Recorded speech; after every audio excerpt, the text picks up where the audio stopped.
Okay, we will now call this meeting to order at 6:37 p.m. Okay, great, mics are on. Okay, we will begin with section B on roll call.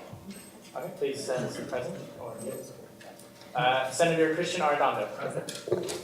Senator Reed Blake. Here. Senator Keem Brown. Present. Senator Fabian Escobedo. Present. Senator Ali Isles. Present. Senator Jackie Jacoby. Present.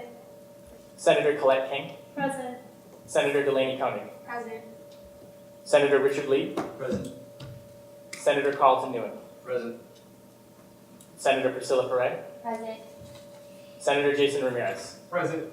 Senator Herman Sanger. Present. Senator Summer Schaefer. Present. Senator Samoué.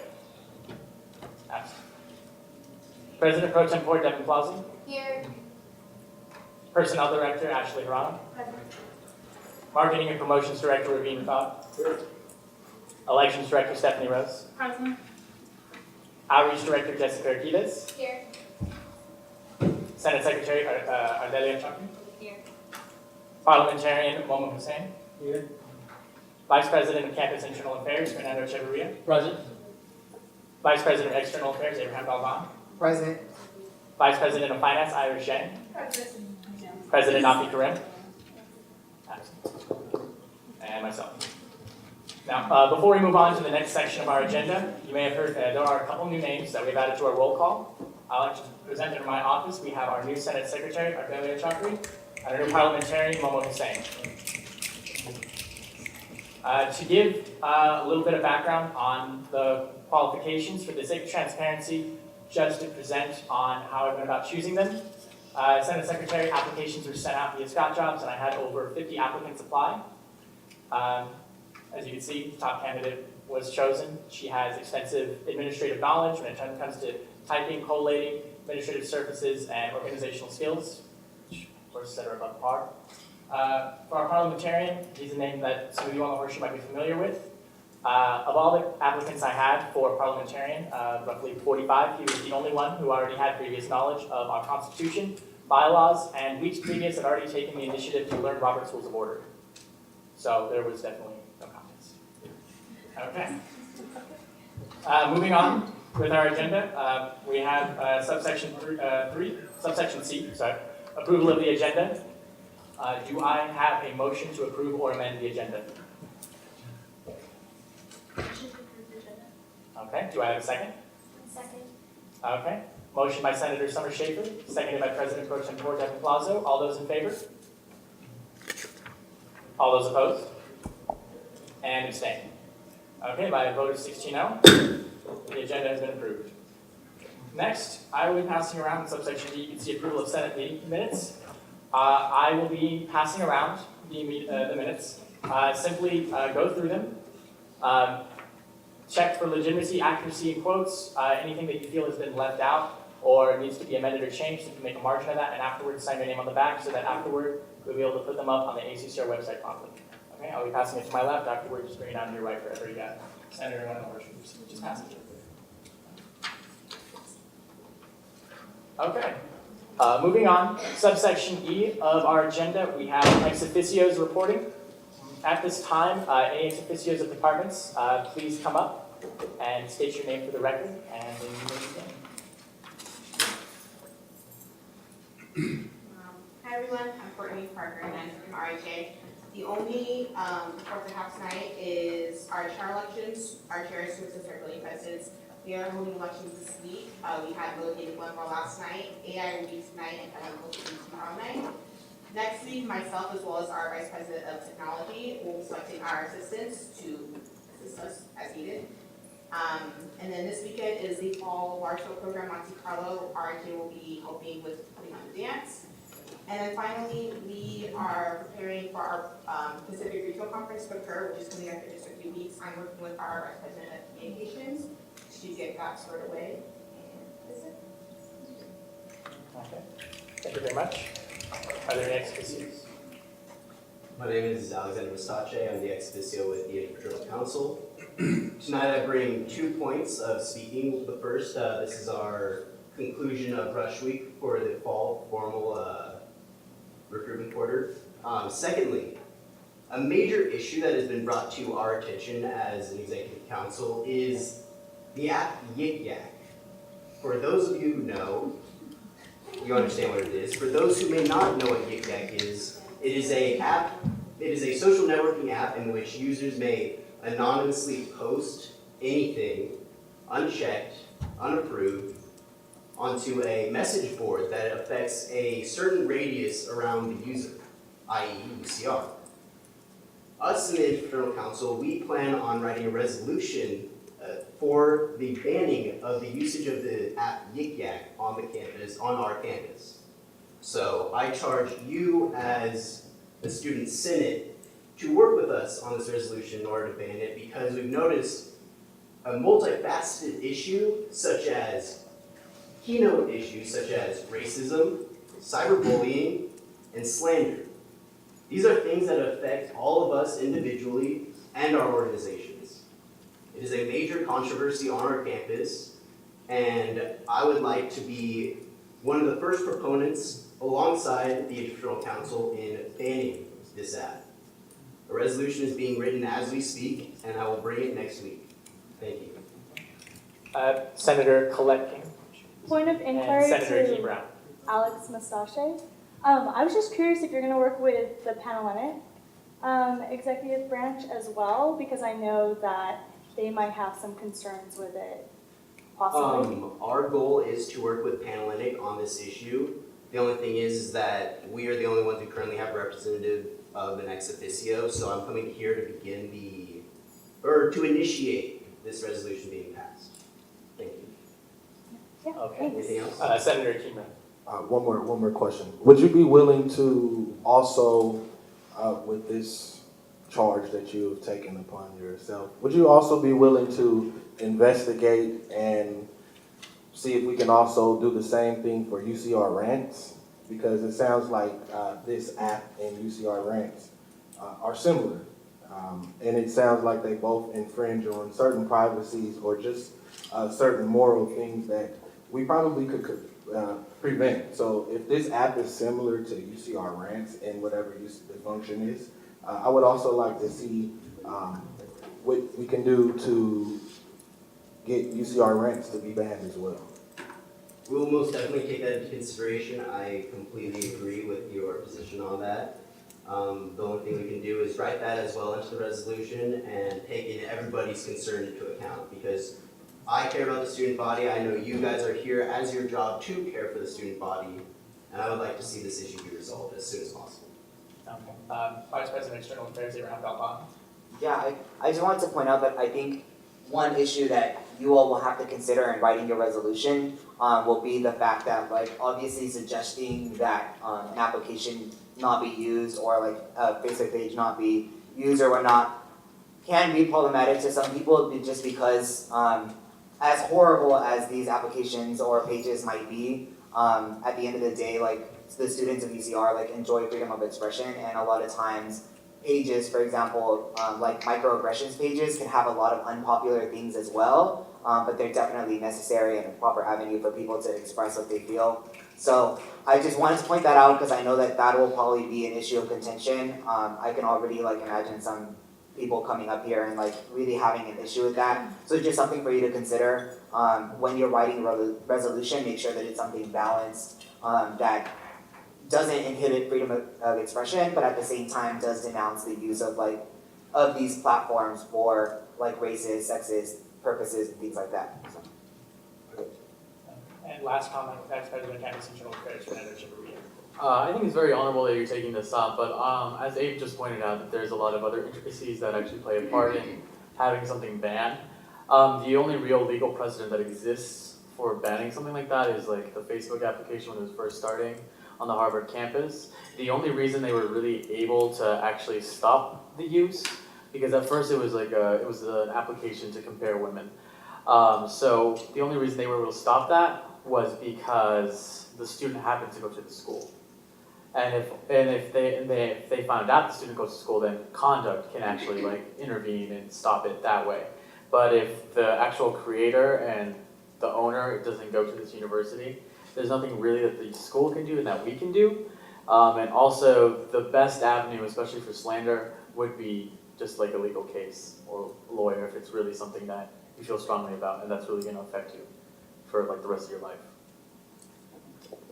And one final point, when and if Interfraternity Council does present its resolution, please be sure to deliver it to our President Pro Tempore, Declan Plaza, to be reviewed by our Legislative Review Committee before it's heard by the Senate. Great, thank you. Thank you. It's last one. Are there any ex officios present? It's my birthday. I'm Jenny Lowe from the Office of Sustainability, and the reason I'm here today is more of an informational session about that recycling bin you have in your office that you've seen there. So just even history of it and how it's tying into the campus and what goes in there and what's not, so it's more of an informational session. And so the recycling bin actually came in your office at the end of May this year, so it wasn't always there. And the reason why it's at the office is because the GCAP committee was meeting there. So it was really funny that the GCAP committee was meeting there for the Green Campus Action Plan, and there wasn't anything to do with recycling, because the hub itself has a very different recycling system compared to the rest of the campus. All the trash and all the recycling gets mixed together and goes to the same facility to actually get sorted out. So anything that gets too contaminated can't be recycled. So if the paper itself gets contaminated with oil, with food and stuff, all the paper will just get trashed and it'll just go into a wasted energy plant. So it won't actually be reused. So that's why the recycling bin is there, so to give you guys a chance to be able to put the recyclables there. Then you'll see my students coming in there and kind of like weighing and taking it out and actually throwing it in a place that will actually be recycled out. And how that ties into the campus is just to increase the awareness of what recycling, what actually goes into recycling bins. So I'm not sure if I have enough time, but my students be coming in, kind of giving a demonstration of like, does this bottle actually go in there, or if there's a chip bag, does it actually go into the recycling bin, or does that go into the trash bin? So there's these like, kind of like questions that people might not know, and other questions which we actually do tabling, and some of the simplest questions, they actually don't know. So like this glass bottle actually goes to the trash or the recycling, and that actually goes into recycling. But there has been people who thought that actually goes into trash. So currently our recycling rate is about 25%, that is across our campus. And comparing to like other campuses, like UC Irvine is 70%, UC San Diego is 53%. So trying to have you guys as leaders kind of lead this charge, kind of be bring the students' awareness up, because I haven't seen it as an apathy issue. It's more of people just don't know. And then our goal for the campus itself is by 2020 just to reach the zero waste goal. So we're using our resources wisely. And a heads up, as the last thing to mention, is that in February and March of next year, you'll probably see a competition going around called Recyclemania. And that's just more to just bring that education awareness of recycling, getting people to actually take that action in just a fun way. And that is competition between our college campus against 400 other campuses across the U.S. and Canada. Vice President of External Affairs, Abraham Nobel.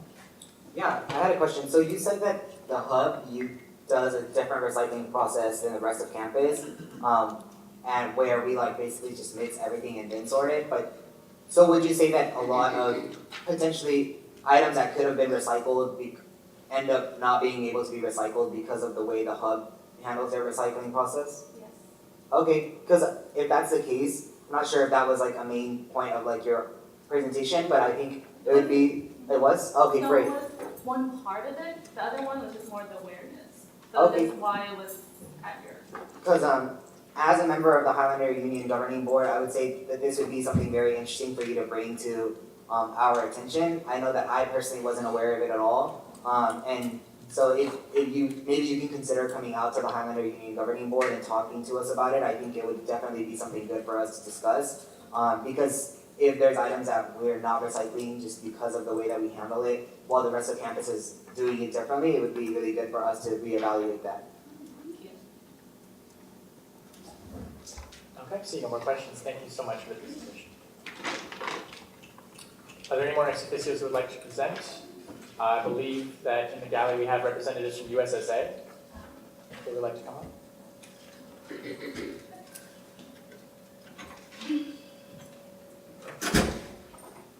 This is the mic, We're just behind the podium. Hi everyone, my name is Alexandra Flores Kofi. Sorry to seem surprised, I thought I was speaking during a public forum. So I'm the Vice President of the United States Student Association, USSA. I'm here visiting on campus from Washington, D.C. Actually just got in town yesterday, and I'll be here on the West Coast for the next month visiting our member campuses throughout the West Coast. How many of you all are familiar with USSA? Okay, so a lot of you. Well, great. So UCR became a direct member campus last year. We are a national membership-based organization of over 1.5 million students from across the United States. And you all are a new member within the last year. So the students really run the organization, very similar to UCSA, but on the national level. We have a national board of 38 students. And then this year, 4 of the students come from UCR. So UCR is definitely well represented in the board of directors. Okay. So UCR is well represented on the board of directors, and we meet every couple months, and they're the ones who are really decision makers of the organization.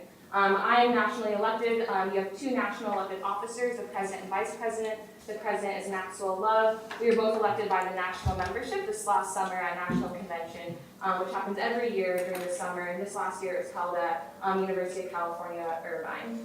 It'll happen again next year, and you all will, as a national membership, will elect new leadership. In addition to electing new leadership to run the organization, the membership will choose campaigns and priority issues to work on for the upcoming year. This last summer, the national membership chose to work on ending sexual violence on college campuses as a major campaign. And within that campaign, there's 2 different focuses. Is to support campus-wide and also statewide organizing.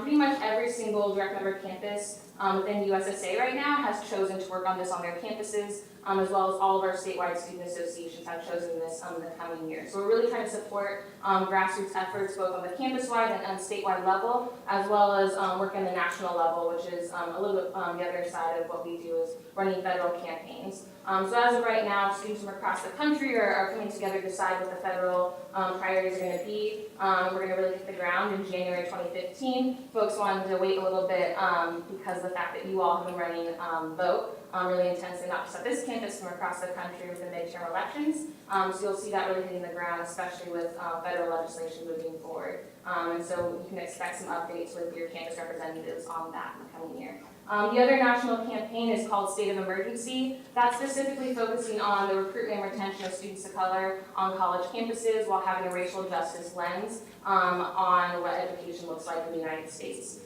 So again, this has a couple different prongs of having a campus and statewide focus, as well as having a national focus and working on the Higher Education Act. How many of you are familiar with the Higher Education Act? Show of hands. So the Higher Education Act is this really, really wonky piece of national legislation that was originally passed in the 1960s that basically determines how higher education works in the United States. Again, it's really, really wonky and complicated, but it's really, really important because it basically says how public higher education as well as just college in general works in the United States. It's up for reauthorization in the upcoming year, and so we want to make sure that we're, as students from across the country, really fighting to make sure that with the different updates to this reauthorization, that it's really working in favor of students and increasing access and affordability for students from across the country, regardless of identity, socioeconomic status, etc. So we're going to be pushing for a number of different things in that, specifically trying to increase Pell Grant funding, TRIO programs, different types of financial aid. USSA's mission is that we believe that education should be right for all students across the country, regardless of identity. So that's definitely the kind of guiding mission moving forward with that. In addition to all those things right now, like I said, I'm here on campus. I'll be here for the next couple of days and moving back and forth as I travel to the different UC campuses. I know some of you I've heard are going to be at UCSA Student of Color Conference, so I'll definitely be seeing you there as someone who's helping to run that. So I'm definitely excited for that. I was also really, really fortunate today and felt very lucky to get to participate in the protest that happened on campus. It was a really fantastic event, and I'm glad that I got to do that my first day here, and I was very fortunate enough to be asked to speak at the event. So yeah, I mean, I'll put myself up to questions if any of you have any, but also would really encourage you all to reach out to me individually. I'd love to meet with any of you one-on-one while I'm here on campus. Thank you. Thank you. If there are no questions, thank you so much for presenting. Thank you. Are there any ex officios in the gallery that still wish to present? Okay, seeing none, we will move on to our next agenda item. Section F, subsection 1, we have our GCAP committee.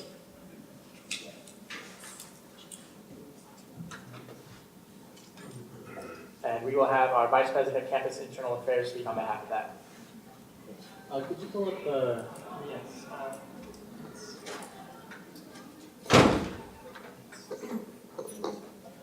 So I'll get started right away.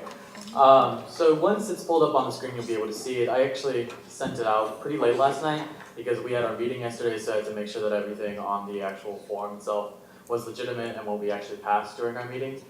So pretty much what we voted on is, so just to give a little brief explanation of what GCAP really does, it's the Green Campus Action Plan. It's under the Internal Affairs Office and it works on a lot of sustainability initiatives.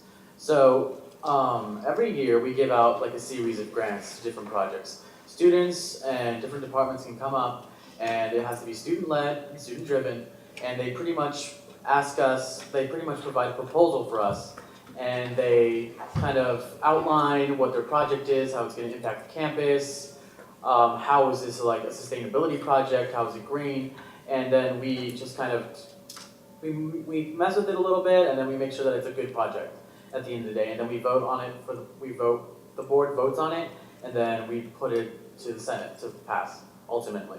So this time, we actually had a proposal for the maintenance of the MREG.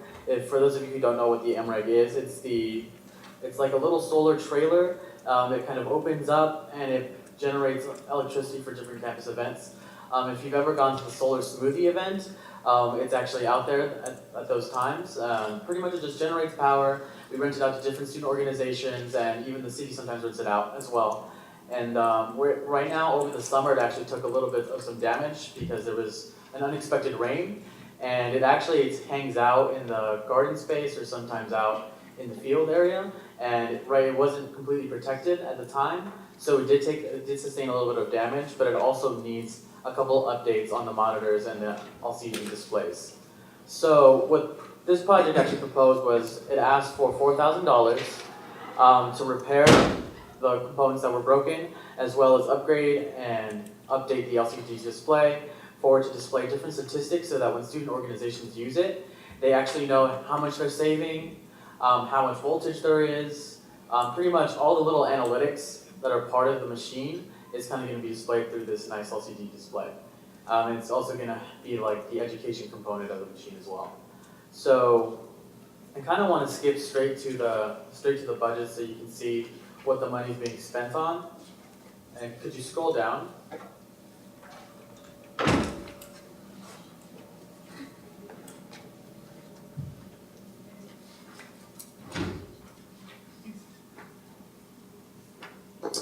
Just to give a little more context, this is run through the Bourne College of Engineering, through the CSERT department.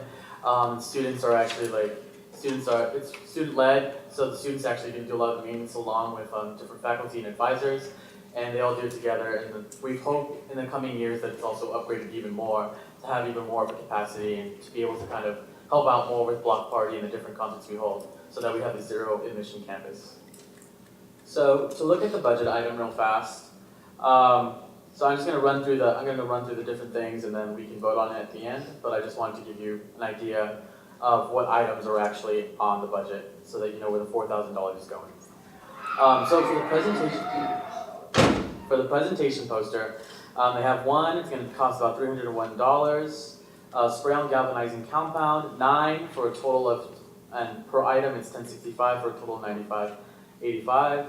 Rust-Oleum activator finish, it's $122.90. Rust-Oleum acrylic enamel, $56.40. It's a Wagner power painter, $138.25. Tartan masking tape, beige, $3.73. A micro zip kit, $5.23. Finishing block refills, $6.31. Scotch-Brite scouring pad, $4.22. Rust-Oleum wax and tar remover, $9.96. A Condor display respirator with valve, $12.12. Granger estimated ground shipping, $21.89. Granger estimated tax, $40.94.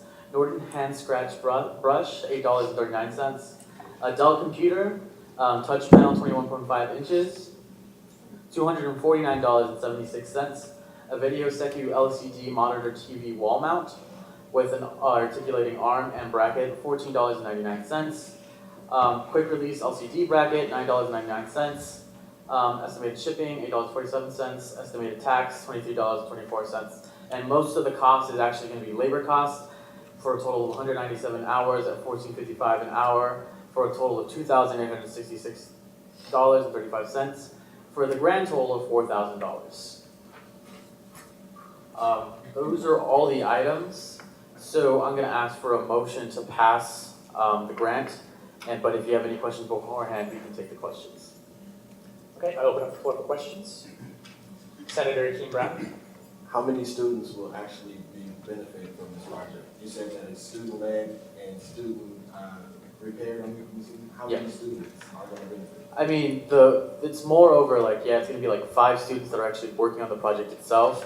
But the generator is actually for organizations in the different departments that rent it out. So the use is more of a campus-wide use because different organizations rent it out at different points in the year. Last year was rented out by like 30 plus clubs. It just really powers like whatever devices you have. Like if it's sound or a smoothie thing, that's what it really does. And that's the main, how it affects the student body. Go ahead. And then Outreach Director Jessica Keys. Go ahead. So the labor are the students doing the labor? It's a mix of student and faculty because the faculty still has to oversee to make sure that solar panels and nothing's messed up. Okay, so but there are some students that will benefit Yes. from working on the project. Okay. Outreach Director Jessica Keys. Just to clarify, what is the process of renting it out, if possible, to just let the people who want to know or any organizations that are not familiar? So right now we're in the process of renovating that process. Before how it was done is that generally the organization came to GCAP or they contacted Sustainable UCR in some capacity, and then we kind of took care of it internally. What's going to happen now is that we're creating a form that kind of already has taps, facilities, and everyone kind of all in one form so that when someone submits a request, it's going to be on our website. And when someone submits the request, it's going to be sent to everybody.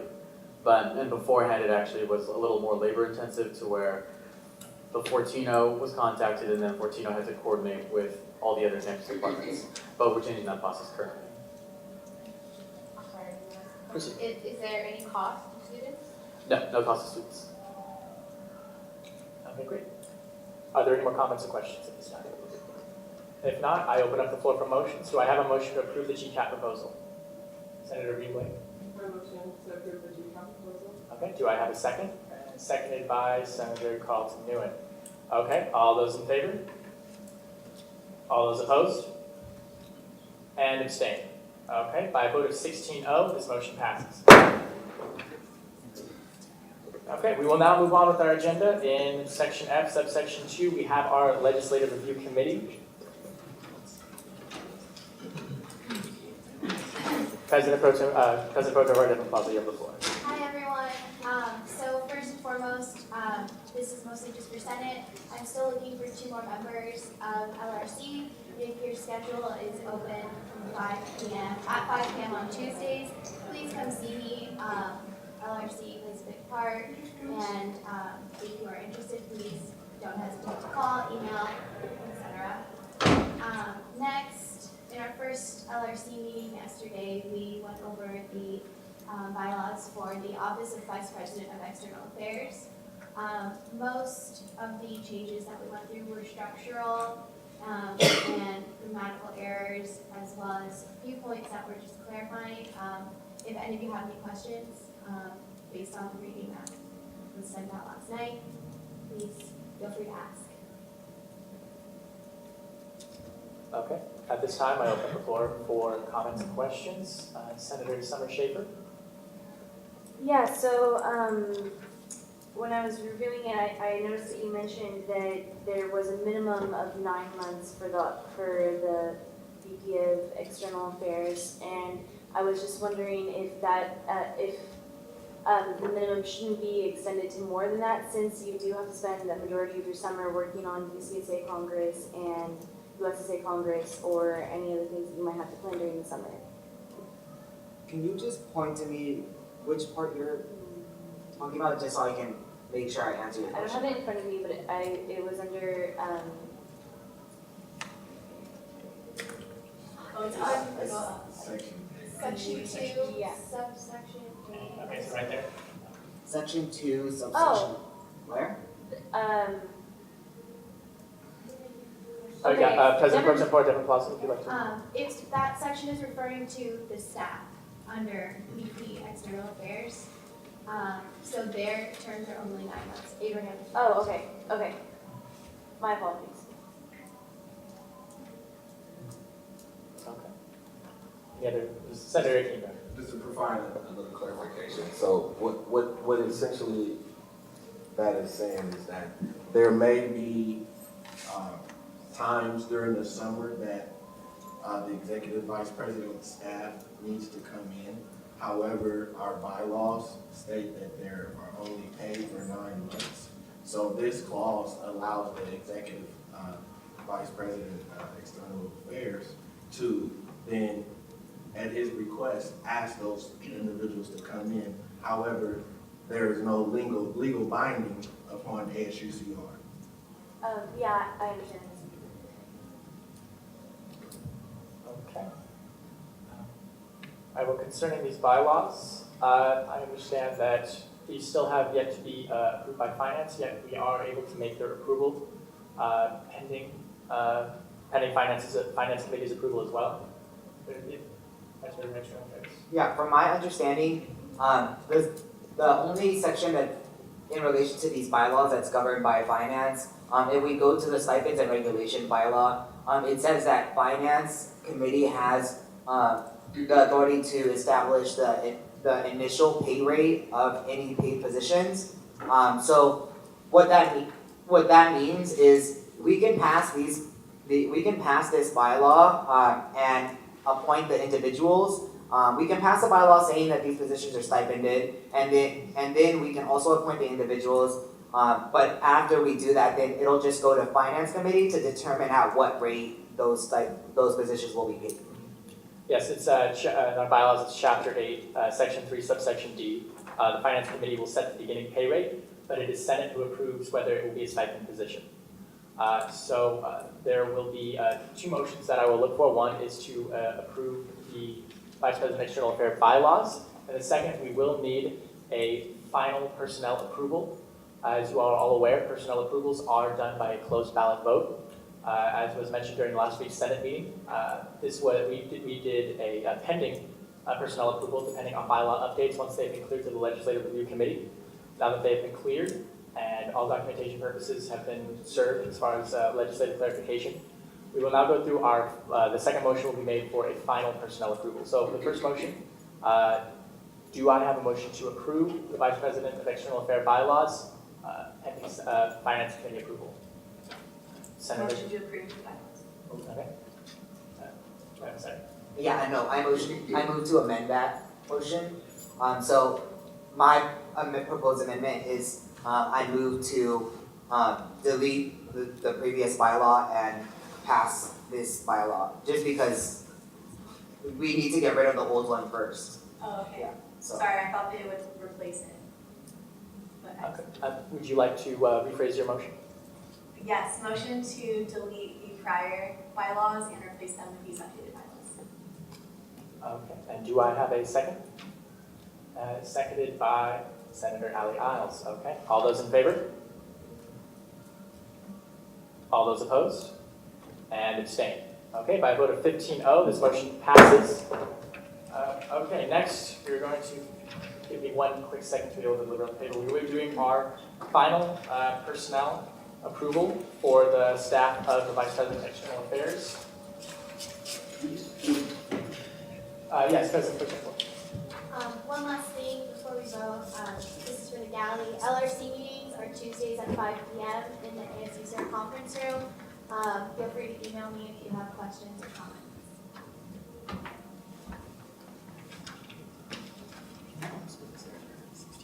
Okay, Vice President External Affairs, Abraham Galvan. Yeah, before we vote, I just want to be sure, because of what happened last meeting, that I know that last meeting you all approved the individuals pending bylaw updates, but I wanted to make sure before we hold the final like official vote that everybody is comfortable making this decision. Otherwise, I can go into the qualifications of each individual and the job descriptions for them as well. But I wasn't sure what y'all wanted to do since at the last meeting you did approve it. But if anybody has any questions in regards to that, I would really love for you to make those comments now before you all vote. The floor is open for questions and comments. And we'll, yes, President Pro Tempore as well. Could you go over your staff one more time, just list? Yeah. I'll just go in order in the way that they're listed in the. Okay, so I have the External Affairs Chief of Staff, which is going to be Lynn Union. I have the 2 Legislative Affairs Directors. One will act primarily as Legislative Liaison to UCSA, that's David Santillan. And the second Legislative Affairs Director will act primarily as Highlander Lobby Corps Director, and that's Nayeli Figueroa. Then I have 2 Campus Organizing Directors. One Campus Organizing Director will act primarily as organizing liaison to UCSA, and that's Brianna Ross. And one Campus Organizing Director will act primarily as Highlander Action Committee Director, and that will be Johnson Pham. Then I have my Vote Director, which will be Nathalie Galarza.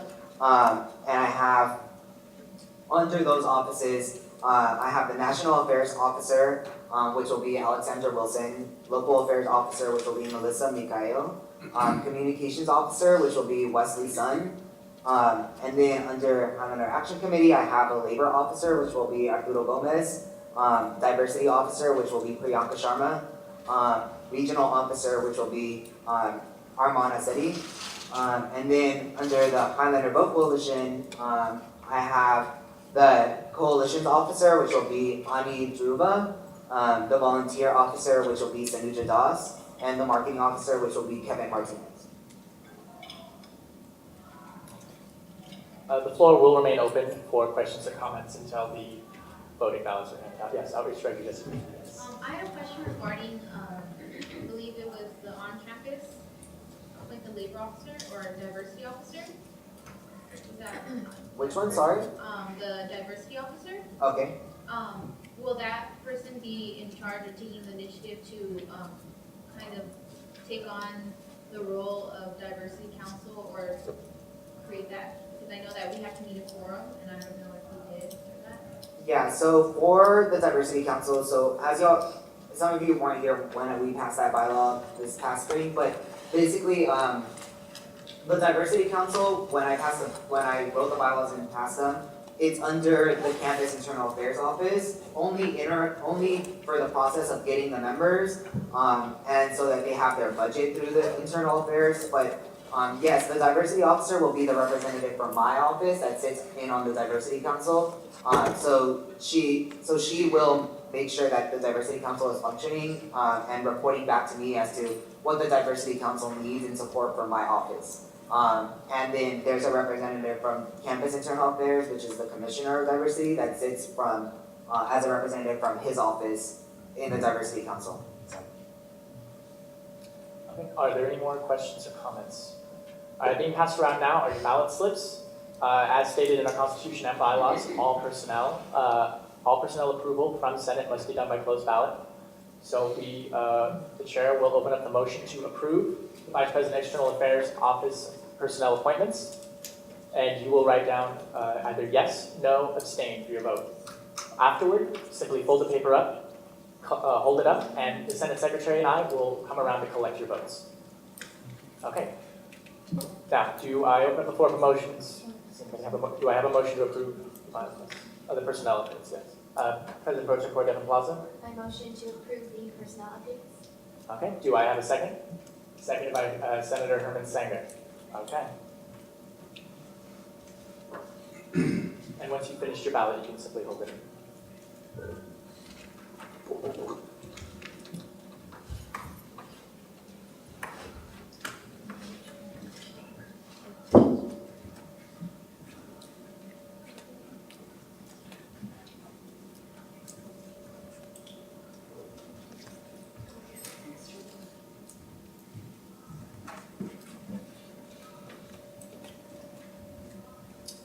One moment while we count the ballots.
Okay. By a vote of 1401, personnel updates are approved. We had an absence in the Senate. Senator Kalecki. Point of personal privilege. Okay. Proceeding on with our Senator Ingram. Mr. Chairman and Senate, I think it's important if we use the proper terminology when making motions. It's actually I move to, not I motion to, and that is a proper order motion. So I just want to make that point so everybody can then make proper motions. Thank you. Thank you for your point. There are a couple interpretations of Robert's rules, but yes, that is the original. Although it is not necessarily incorrect to say motion to, but thank you. The point is appreciated. Okay. Moving on with the agenda, we will hear from subsection 3, our Finance Committee. Yes. Yeah, so I just want to say, I'm not sure who abstained or whatnot. I don't mind you abstaining, that's fine. Like, either way they passed, so I don't care. But I will say that for the future, for abstentions, just be mindful of the fact that of how you use them, because really abstentions are only supposed to be used when you feel like you have a conflict of interest that doesn't allow you to make a decision to vote, or when you feel like you don't have enough information to make a vote. I'm not sure if that was the case for anybody, but always, like, if you feel like you don't know, I would say really make an effort to find out what it is that you don't know. Or if you feel like there's a conflict of interest, then obviously you're very justified in using the abstention. Just because I think that's going to be important for the future, and I want to make sure that y'all were aware of that. I don't mind if you abstain for this vote, so by no means like should you interpret this as me like condemning you for that or anything like that. I just want you to know for the future. Yes, and just to clarify, in addition to Abraham Galvan's points, abstain may also be used if you have very ambivalent views, as in very strong views that go in both directions, not necessarily equal out to, essentially contradictory feelings, strong opinions that go in both directions. However, it is something to very much strongly consider from abstaining, as it does not mean your vote is counted neither the yes or no. We will now proceed on our agenda, subsection 3, our Finance Committee. Hi everyone. First, I am still looking for one more senator on my committee. My meetings are Mondays from 2:30 to 4:30, so if any of you are interested and available, please contact me. Thank you.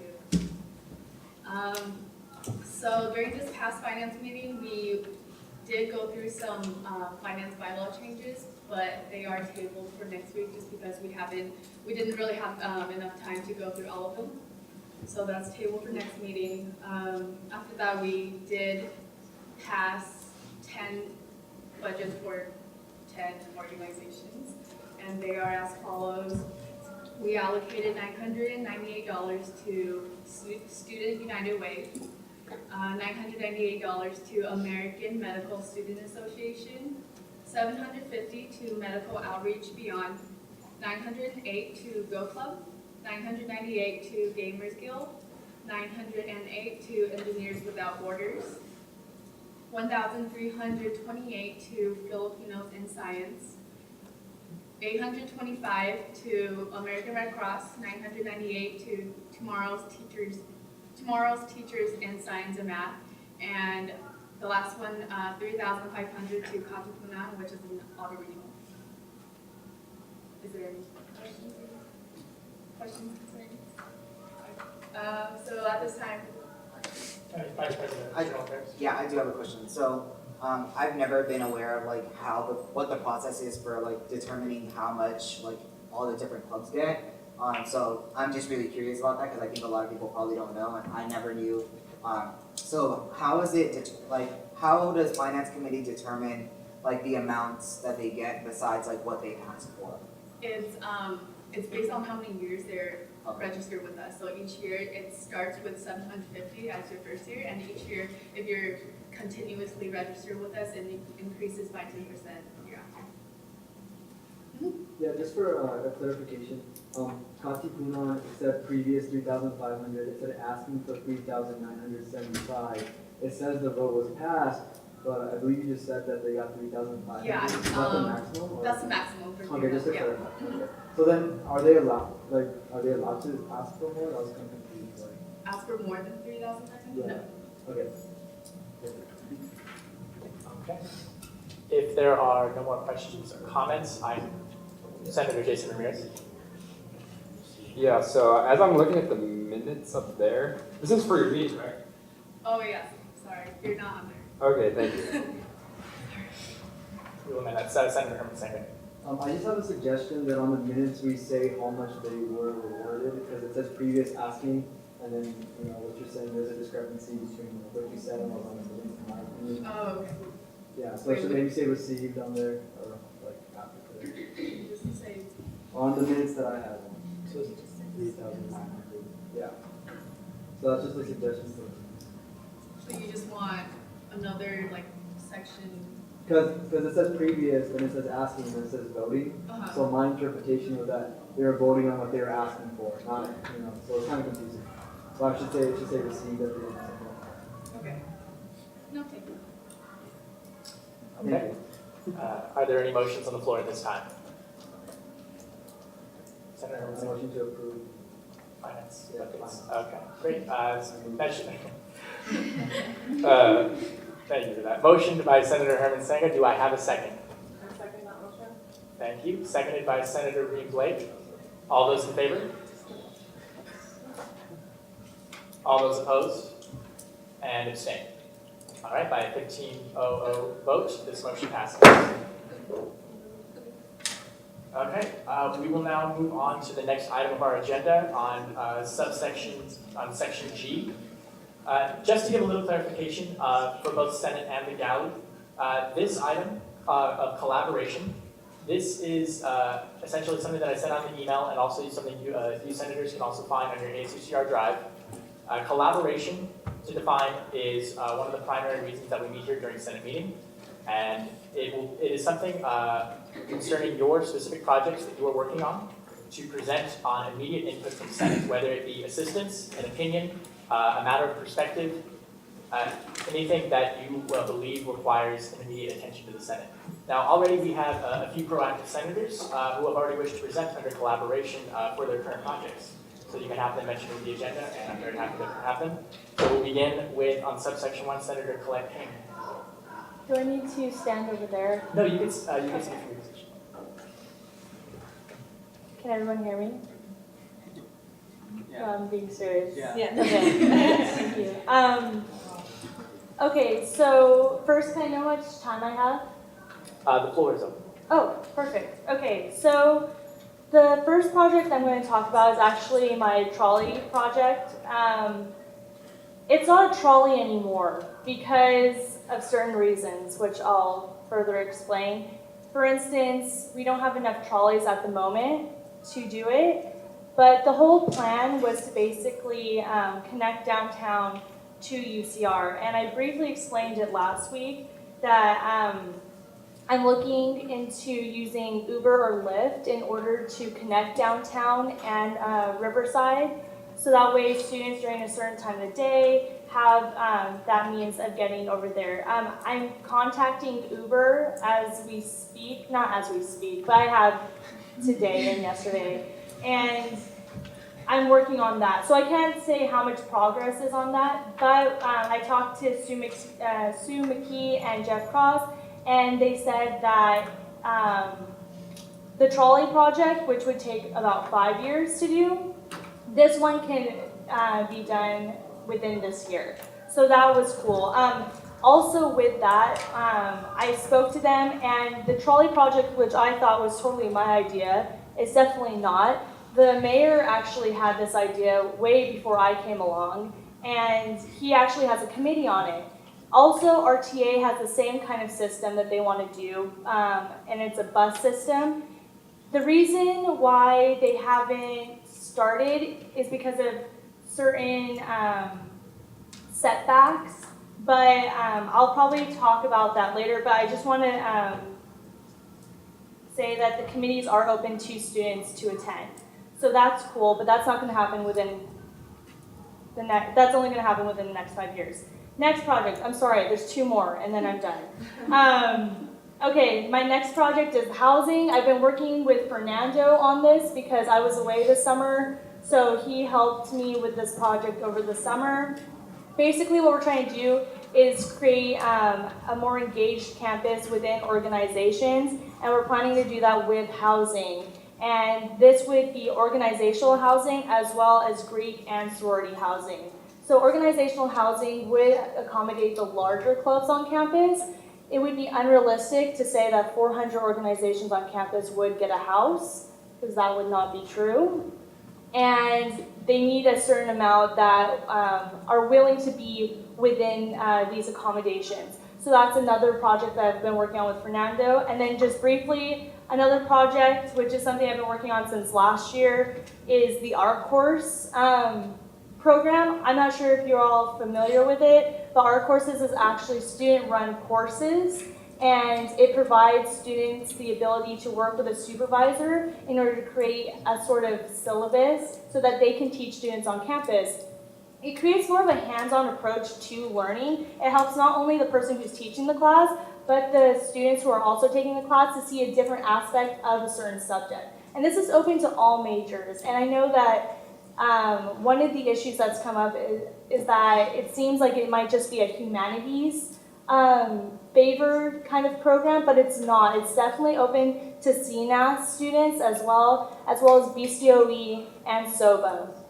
So with that said, I've been working with Beth Klassen, who's working in the undergraduate department. So we've been working on that and basically just trying to create the system within UCR so that way students can get credit for taking this class as well as getting credit for teaching this class. But yeah, those are the 3 projects I've been working on so far. Thank you. And one more thing. I want to do a little shout out because this project is actually going to come out this Sunday, hopefully if it meets deadline. But we're actually making a Vote Now video. And Jackie Jacoby, who knew we had a scriptwriter, major on this, horseshoe? But we do, and I needed one. And she sat right by me, and she agreed to write a script for this video. It's going to be a whiteboard video, which is something Ravine spoke about maybe 2 Senate meetings ago. And it's going to be a short video to show why students should vote. It's going to show some voting facts, and we're going to use the artist to create images while Ravine is actually doing the voiceover. So yes, that's all. Okay, at this time, we will take speakers. I'll begin with Senator Summer-Shaker. I just had a quick comment. For our courses, are you going to be discussing the grading process and whether or not they were graded in the case that they were not originally supposed to be graded and then were graded, what that process would look like? Yeah, so last year there was a new, it was just starting out, so I apologize to anyone that got affected by that, but I can't do anything about it for that time. But for now, yes, we have more of a strict structure. So it is a pass or fail for students who take that class. Why it probably didn't work last year was maybe paperwork didn't go through. If it didn't work for someone, I suggest that they talk to their advisor immediately because I can't do anything about that. And it's still going through the system, so there are a lot of mistakes that happened last year. Overall, it was very successful. But as for grading, only the student teacher will get a grade. Actually, no, I did have a question considering our course. Could you expand a little bit more on how our course can be used as a class supplement? Right. So ultimately what I want our course to be is a way for students to see a different side of their major. So for instance, I taught a class last year on The Walking Dead and the philosophy of life. No, it was not just on The Walking Dead. It had a lot to do with philosophy. And say someone was taking a class on philosophy. Their professor could see that they're taking that class and say they bomb like a philosophy final. Nah, let's make it a midterm. And the professor sees that they're taking a class which is supervised by an accredited professor. They can potentially use that to bump up their grade. This isn't in the works right now, but I'm trying to have it so that professors can use this as a way to encourage students to take this program so that kinesthetic learners actually have an opportunity to work hands-on with students so they can teach. And it's also for students who take it, who are kinesthetic learners, they have a hands-on approach to apply their subject to different aspects, like in media or just in real-life situations. So professors who are not supervising this class but see students taking this class can see that students are doing more than just taking a class, but they're actually applying it to other areas in life. Senator Priscilla Perret. Yeah, I just had a question. So if I heard it right, you mentioned that it's only the student teacher that gets the pass-fail grade. The students who are actually taking the class, what is their compensation aside from learning? Okay, so the person who's teaching the class gets a grade. Is that what you were saying? A letter grade? A letter grade. Oh, and everyone else taking Everyone that else class gets, pass-fail. this year, which is something that I'm actually trying to change, they only get 1 unit for taking the class, which is why I'm trying to use professors as a way to encourage more students to take this class, to see it as like a supplement to other classes as well. So yeah, students only get a pass or fail. Student teachers get a letter grade because they're working with a supervisor on creating a syllabus and trying to find a fun and interactive way to teach students. Yeah. It's like an internship / independent study sort of thing. Senator Colette King, as I understand it, there are similar systems in other UC campuses, that's correct? Yes, that's true. Wonderful. Okay, have you reached out to any of the other campuses? I have not personally, Okay. Just but Beth has.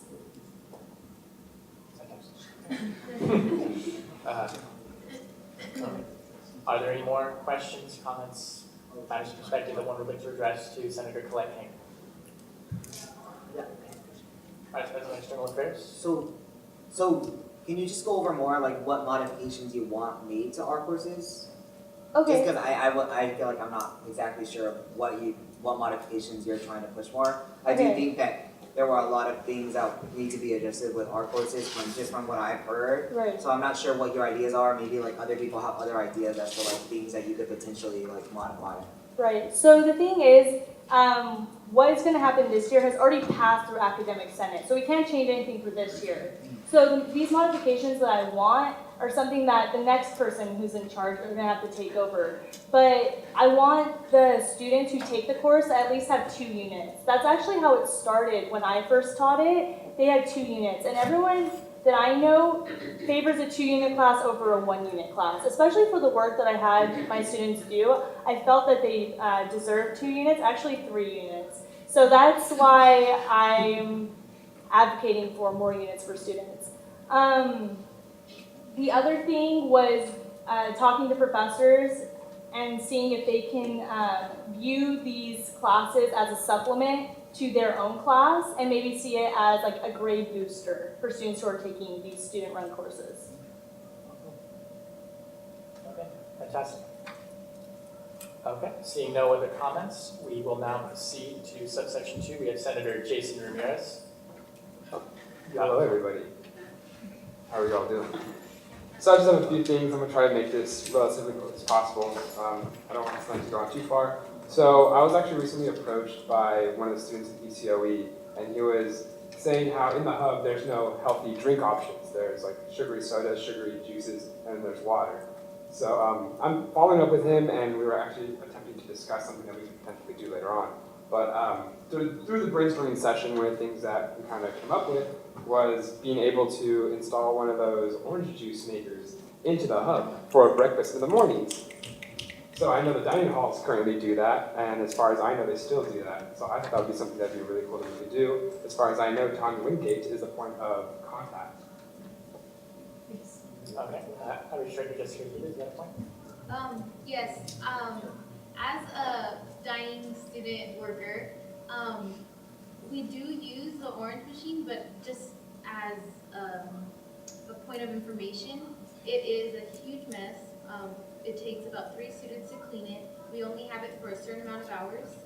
So maybe it will be a strong suggestion to have dining students reserved for that shift of just cleaning the orange maker or the orange juice maker, just because that's my shift in the dining hall, and I know the struggle of having to clean out every piece, and even you know, there's a lot of components to the actual machine. It's a great machine. We all love it. I love it, but I don't love to clean it. So setting up and cleaning it up would be a huge part that I would feel the student needs to be, you know, the student worker who does get placed as that shift to, you know, take them into part. Thank you, and that's why I'm bringing this up for collaboration. So thank you for the record. But basically, like, I think it would be really awesome to do that, and we could even extend it farther than just orange juice. Maybe we could invest in some kind of other orange, or like some kind of fresh squeezed juice maker, a juicer. That'd be pretty cool, right? But thank you for bringing that up. And if anybody wants to help me with that, that's something that I'm going to work with Fernando closely and the student, PCOE student as well. And I've asked him a couple questions if he's ever seen it done at another school or anything like that. In terms of at least just healthy options, this was just a brainstorm. It's not set in stone or anything. So there's other things that we can do. Okay, Vice President Abraham Galvan and then Senator Delaney. I was stretching my Oh, okay. Yeah, I think this is a really good idea. I think this is also something that's best worked on through the hub board. So maybe if you want to reach out to Todd and ask him when the next hub board meeting will be, that would be the board that can really discuss it and also make it happen, right? So I think it's a really good idea. I'm just pointing you to kind of, I guess, what would be the next step in really getting that. There's actually dining representatives specifically for the hub on the hub board, and some of us are on there as well as senators that are on it as well. So you should definitely, it's another thing that you could definitely bring to the hub board. I'll make a point of that, thank you. And I have one more thing. My last thing is, after going to Senator Jack Jacoby's amazing Shabbat, which is really awesome, I was talking to Susan Ortega, and she was telling me what I had, you know, some of the things I had previously attempted to do or wanted to do. And when I was running for elections, one of the things I wanted to do is, similar to Senator Colette King, is connect downtown and UCR students. And one of the ways that I thought would be a different way of doing it would be to increase the bar scene downtown. I know a lot of students, they go to downtown Fullerton, they go to San Diego, they go other places, and it makes it seem like UCR or Riverside as a city isn't really college friendly. And I wanted to change that. I've been outreaching to different bars, different restaurants downtown, attempting to see if we can come to some kind of consensus or at least see interest in them, and I really wanted to attempt, because they have a lot of specials pretty much every night of the week, if y'all didn't know that, which I thought was pretty crazy. But specifically Thursday nights, I wanted to really have them promote to the students. And I wanted to have some kind of, you know, UCR student ID or CBU student ID. At the moment, I haven't gotten any immediate callbacks, but they all seem very interested. And if I could get some help with that, I would appreciate it, because we got to kind of make them, okay, so like, why should they do it type deal? And I mean, there's a lot of reasons to do it, but I mean, if I could get some help, that would be awesome. Thank you. Outreach Director Jessica Arquidez. Oh yeah, just to comment on that, I'll be willing to work with you on that project as well. I know specifically with Pixels, they have a theme night on Wednesday. So, I know that they have theme nights during the week as well. But if you wanted to work on possibly getting to have a themed event on that Thursday, I'd be more than willing to share the contact of the main promoter of that night, so that way you'll be able to change or have a theme on another day. Thank you. My goal here is essentially to have one night. I mean, I like that, but ideally, my goal is to have one night where all the students could go downtown. It can be a Wednesday, or it can be a Thursday. It can be any night really, but it's just to get students to go downtown. Maybe not Wednesday. Wait, what? Senator Collecting. I think we spoke about this before, but trying to combine like my transportation system with your idea. We are actually talking about using Lyft or whatever transportation system agreed to be a part of this program for Thursday nights or Friday nights, so that way students have a safe way to get back as well. And so if people want to help us on that, that also would be great. Yes. Yeah, thank you, Alex. Okay, fantastic. Are there any more questions or comments, matters of perspective for collaboration? Okay, if not, we'll move on. On subsection 3, we have Senator Fabian Escobedo. Fabian, you have the floor. Thank you. Hi everyone, my name is Fabian. You guys know that.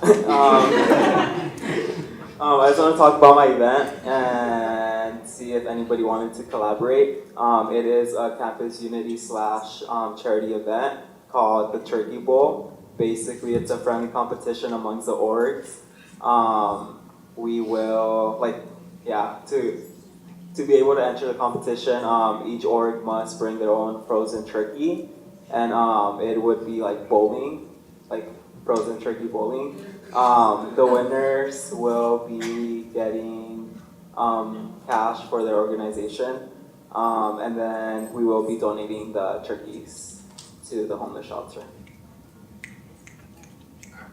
After. Yeah, package. Is there a prospective date for this? To be announced. Yeah, it's not for it's for the holidays. Yeah, so December and November. Yeah.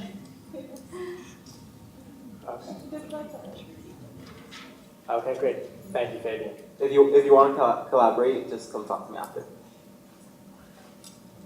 Okay, proceeding, we have on subsection 4, we have Senator Summer Schaefer.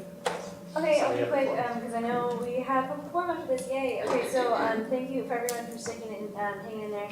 So I just wanted to mention thank you for everyone who gave me feedback on the survey. It was very helpful. I would like anyone who would want to collaborate with me on the gender studies requirement, promoting the gender studies requirement, getting people involved in promoting that as well on campus. And organizing that. Anyone who is sitting on committees that are addressing that, I would like to know about that as well. So please let me know when that comes up. Thank you. And also, I'm going to be starting like a pledge or we have a petition already made, and so we're just going to utilize that existing petition, and I'm going to get it all to you. Also, handwritten surveys just to hand out. So I'm going to be getting that to you so that you can all do that, so that the surveys are given to the student body as much as possible. Also, there's been a problem with student organizations for tabling. There are not enough tables for all the students at the hub, and I have been sharing my table into like thirds for everyone. So I think I was hoping ASUCR, since we have allocated funds for clubs, to get tables that they can rent out. The only problem we have is storage, and so we're working out the logistics of that. If you want to collaborate with me on that, please let me know.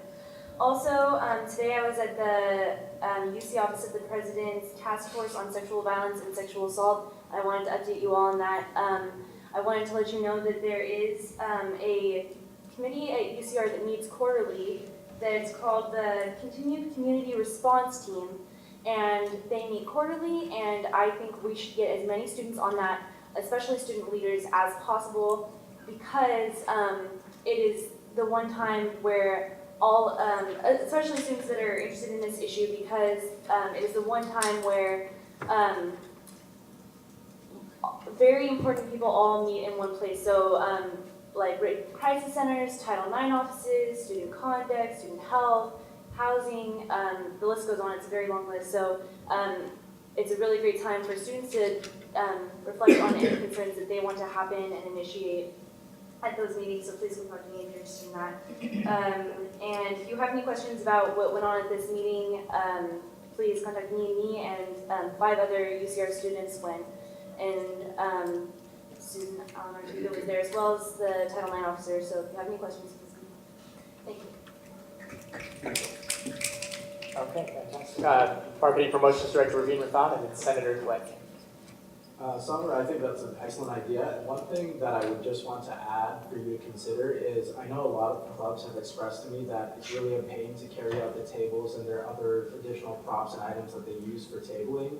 And one thing that they expressed was the ability to have a couple wagons or something like that to rent out. Our ASUCR wagon is amazing. I mean, it fits everything and it's really convenient. So if we are looking into allocating some funding for tables, I would definitely recommend a wagon as well for students to rent out. Perhaps maybe the laundry carts that housing has? Or that.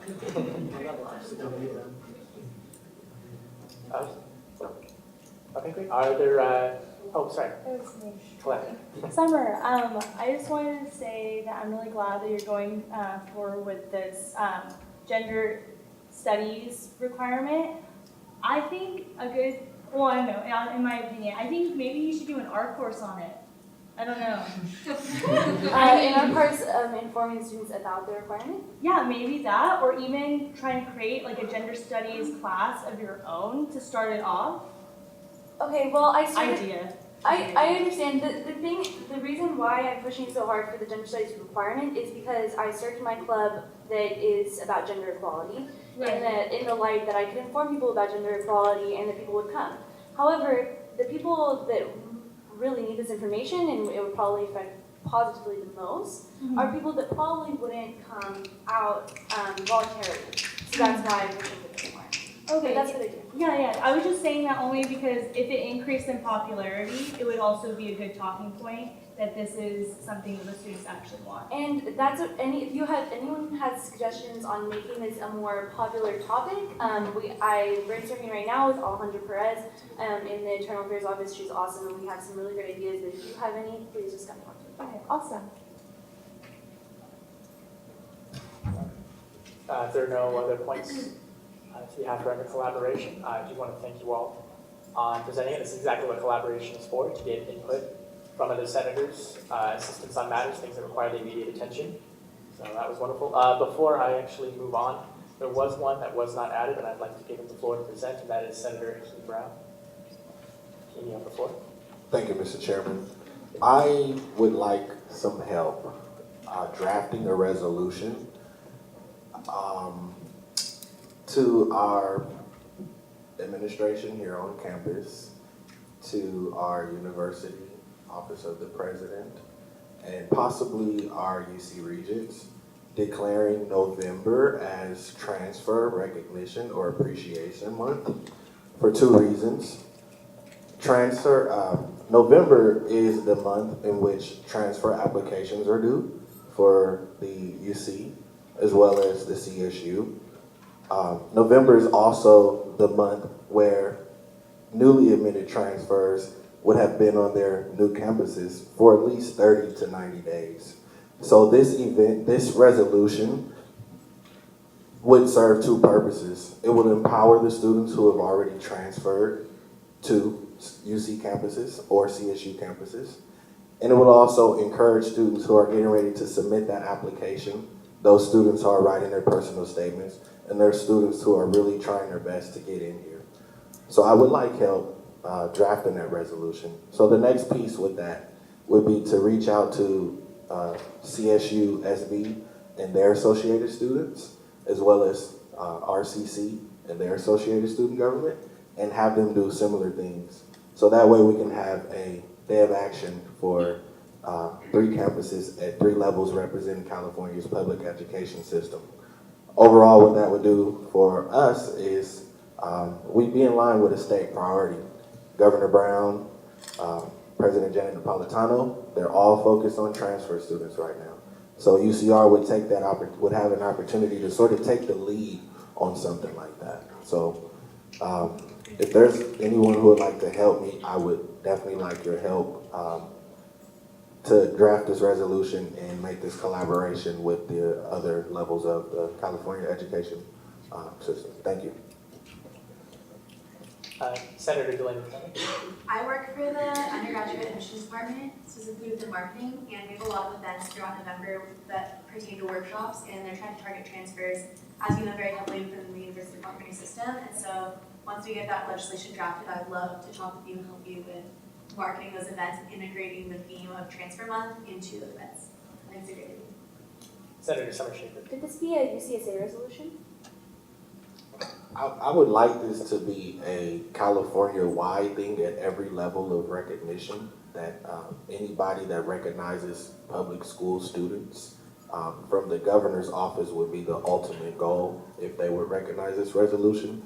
But for a start, our organization here and the local campuses that surround us would be a good start to show support for the actual resolution.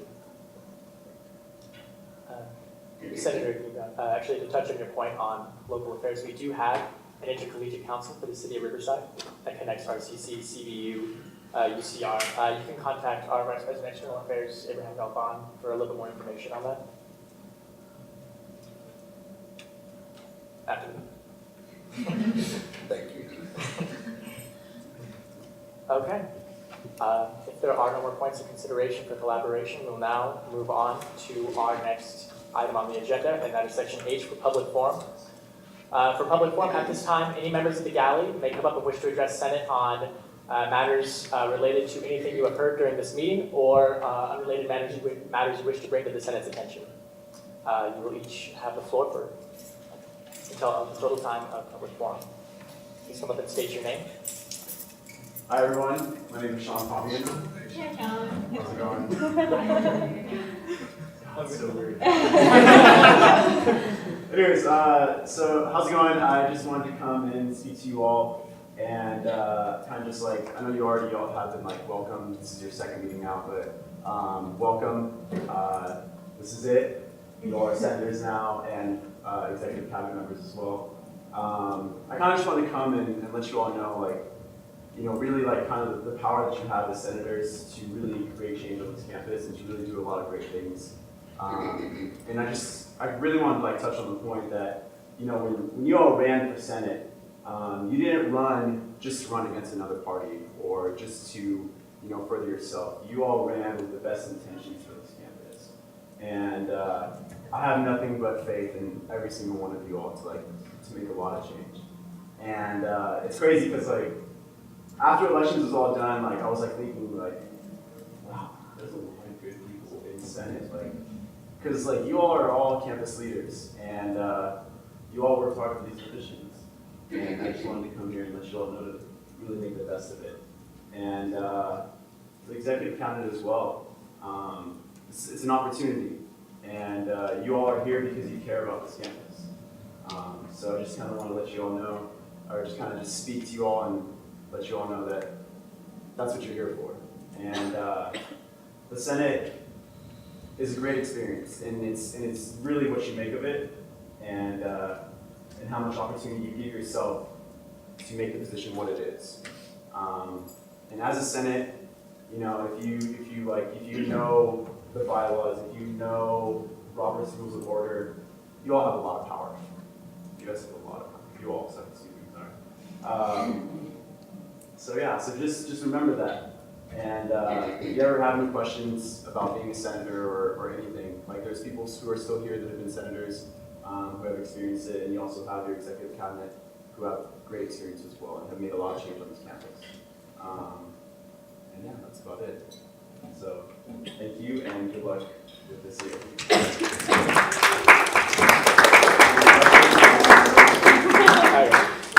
Thank you, Sean Famian. That was very well put. Your perspective is, and I can probably speak for the rest of the Senate, is greatly appreciated considering your position. Thank you. Okay. Hi everyone, I'm Arturo Gomez. I'm labor coordinator here at ASUCR, and I'm also the vice chair of the National People of Color Student Coalition at USSA.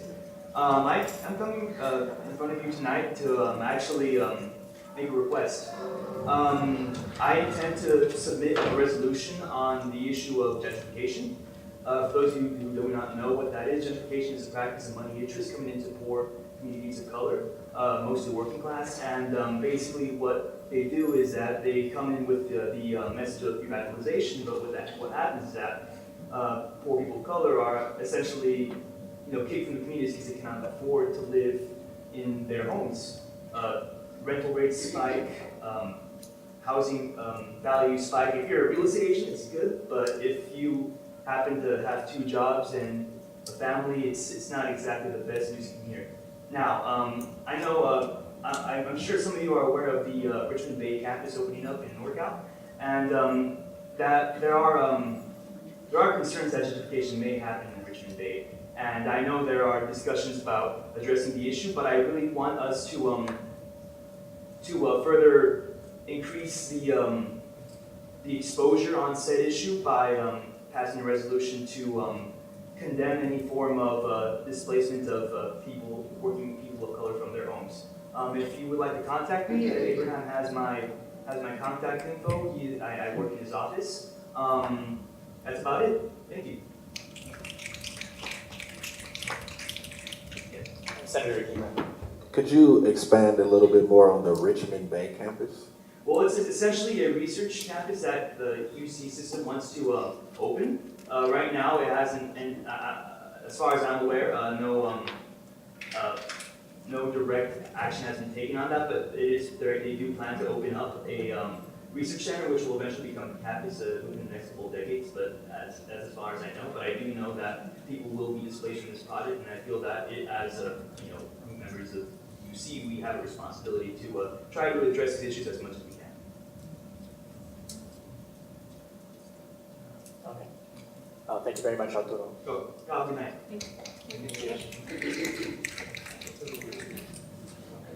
Are there any other members of the public that would like to address them? I was actually not planning to speak tonight, but I really liked your collaboration session and had a couple of comments. Again, Jim Sandoval, Vice Chancellor Student Affairs. Let me just pull up my notes here. First off, turkey bowling. I'd love to see it. Seriously, set a date and I'll be there. Turkey in hand. The issue of the sexual assault, glad that the students were able to make it, and I've been following that very closely, and just want to say that UCR has a good representation in that group, and I want to thank you for taking the drive. As far as the 2 issues, the one about getting students onto the CCR team, I think that's an excellent idea, and what I would encourage you is to contact Susan, and she will be the conduit to that. We also have a large planning group that is looking at the implementation of the Violence Against Women Act. The good news is that UC Riverside has already done a lot on that front.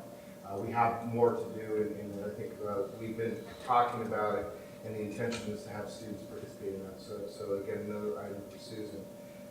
Then specifically on our course as pertains to sexual assault and harassment, I agree with the statement that was made that a lot of times individuals who need to go to those courses or to those lectures aren't the ones to go.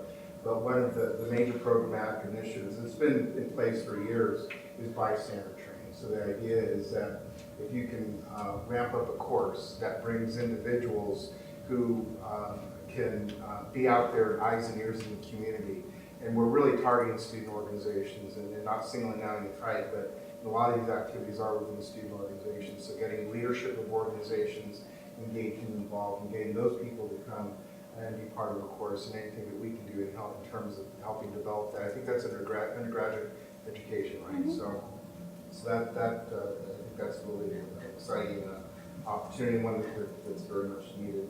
Transfer month we're on board.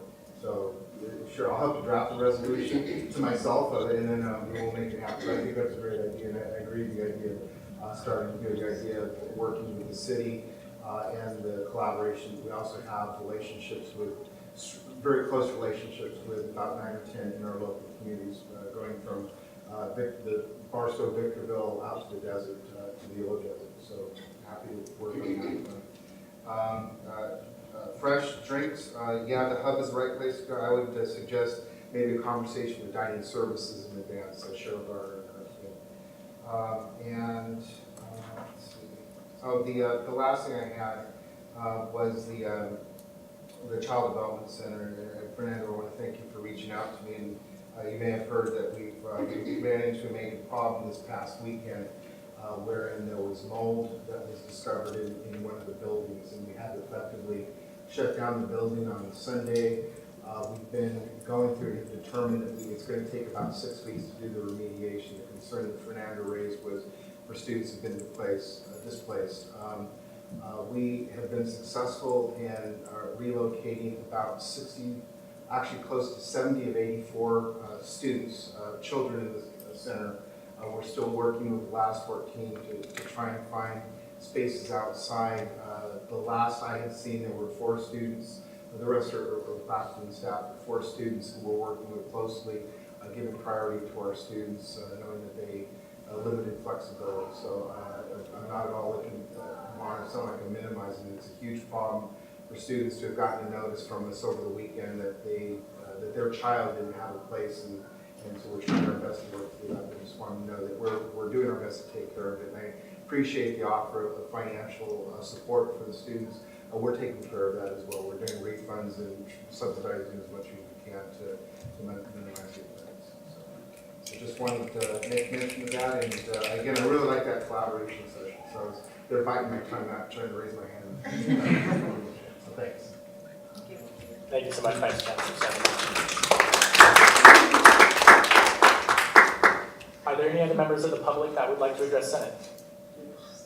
Please come forward and state your name. Just find the word. Okay, so, hi everyone, my name is Jonathan. I don't know like a whole lot about ASUCR, but I'm interested in like getting more aware of what goes on and everything and being more involved.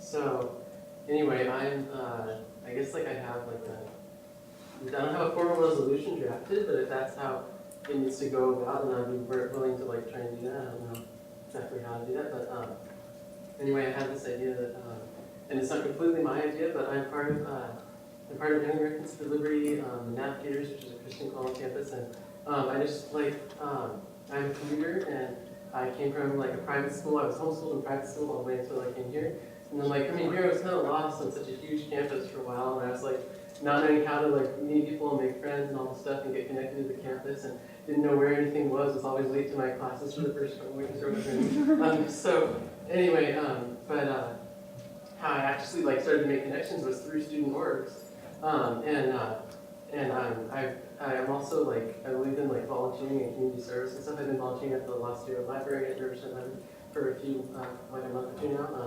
But anyway, I was thinking it would be great if we could somehow have an ASUCR committee for volunteering. I don't know if that already exists or not, but or if it could be created, or if it would be like indirectly through ASUCR or directly. I'm not sure, but anyway, if we could have like a committee that would oversee and work with a whole bunch of different student orgs to represent all the varied interests on campus and to help bring other students who don't have a place, especially new students here who like want to get more involved in either ASUCR, student government, like at least learning about it and getting involved in it, or just getting involved in student orgs and clubs and everything. They need help. Like a lot of student orgs are really small, so it's hard to like get people to come out to meetings or get funds raised or whatever. So if we could have like a committee or a group that would have like work with a whole bunch of student orgs and have them like take turns like announcing their events. Like say if I was part of the ASUCR volunteering committee and a certain club had an event and they were one of 20, 30 clubs or whatever that's part of this that's like working with this committee, then I would be like one of the people going in front of the lecture and announcing the event, even though I'm not part of that org necessarily. It would help get the word out. And then like we could also team up for charity events to help have more unity on campus. We could just get to know people better. I was tabling over the summer a lot, and one of my favorite things actually, aside from meeting the students that we were like freshmen and everything, was actually when at the end or at the start or when I had free time, actually like talking to people from other student orgs and learning what they were about. And I was like, oh, that's cool. I didn't even know about that or whatever. And if we could have more students aware of that and more orgs working together, I think we could accomplish a lot more. I think the whole would be equal to more than the sum of the parts, if that makes sense. And so the idea would be very inclusive and like grassroots space. Like we wouldn't want to like master plan the whole thing. We want to have all the org's input like in building and developing it. And then we could have charity events, coordinate personal invitations. We could even have possibly like a mailing list we would build up that would help announce events. Like I guess somehow the students might have to like sign something that said they were subscribing to it or something, but then we could send out events to more than just that org list, like just send, or have like say in the fall we could have an event to like you're saying like the Turkey Bowl. I didn't even know about that, but something like that. If we could get a whole bunch of like certain orgs and have events like that all the time that we could collaborate with, and then we would be able to bring in, like find potential new recruits and also students that are new, that are looking to like be more involved and more connected to campus. We provide all these opportunities, and students who want to come into ASUCR, we bring more students into ASUCR, more support, more input, and more involvement of all the students and everything. So that's just my idea, and it's not like fully developed, but I want to know what you guys think about it, if there's any steps that you can take to maybe move towards something like that. Oh, great. Well, thank you, Jonathan, really for coming out. And when it comes to your approach about getting involved in ASUCR, I would say that actually coming to the Senate meeting is a great first step. And I'm sure that any member of Senate here sitting around the horseshoe would be more than happy to assist you with your ideas. And so I can speak for AS when I say we really appreciate proactive students. Do you want to speak, Manager? So it's actually really exciting that you brought this up because I have several committees that are under my office specifically. One is the communications committee, as well as my events and fairs, and another one that's academic affairs. Those three are actually currently working, mostly the communications part. We're meeting with every single organization. We're developing different plans, especially for organizations that have fewer members than larger organizations. So we're working on how to increase their pool, how to advertise events, and that's something else that marketing will probably also bring up in a second. But we're working on with a lot of different student organizations, and then events and fairs is actually the component that's we're gonna host a lot of mixers during this school year. So pretty much we're gonna create a lot of different events where different orgs can come and meet each other. I think something kind of like around the vein of what Fabian was describing, where organizations kind of collaborate together in a Turkey Bowl, sort of say, but we'll have different events where that can actually happen. And really the main point is like I'd like to work with you because a lot of my committees do focus just on the different parts that you described, and I really kind of just want to help because each one of those committees tackles that issue on a different level. Marketing Director, Ravina Thought. Hi. Just one thing I wanted to point out. It's not directly related to your idea for a committee. However, something that my office is trying to do this year is provide consulting to student orgs on like how to better promote events, or if you need help with designs or different campus resources, not necessarily simply ASUCR resources that you can utilize and that's offered to student orgs. So if that's something you're interested in, I'd be more than happy to meet with you sometime during the week and go over that.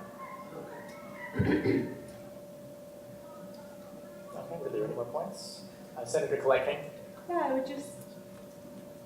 I'd like to suggest that you get the people who spoke to you, their number and email, and contact them, and vice versa, so that way we can really get this project going. Oh, okay. Yeah, because sometimes you have to pester people in order to have things move forward. So yeah, that's fine. So basically what I'm asking is what do I actually have to do to get something done? Because like mentioning it and going, oh, that's a great idea. Fernando, get his number and his email. Yeah. Okay, thank you. You're welcome. Thank you so much, Representative John. Thank you. It's worth noting that UCR ranks in the top 10% of log community service hours in universities. So.